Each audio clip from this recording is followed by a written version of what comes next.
किसने बनाया फूलों को, फूलों को, फूलों को? किसने बनाया फूलों को? अल्लाह ने बनाया फूलों को हम सब के लिए। किसने बनाया तितली को, तितली को, तितली को? किसने बनाया तितली को?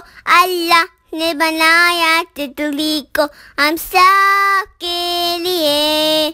किसने बनाया मछली को, मछली को, मछली को? किसने बनाया मछली को?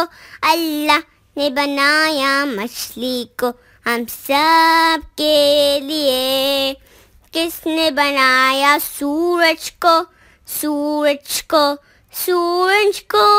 किसने बनाया सूरज को? अल्लाह ने बनाया सूरज को हम सब के लिए।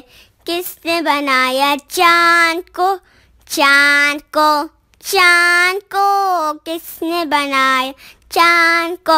अल्लाह ने बनाया चाँद को हम सब के लिए।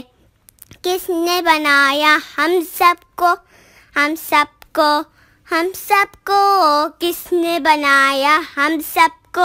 अल्लाह ने बनाया हम सबको हम सब के लिए, हम सब के लिए।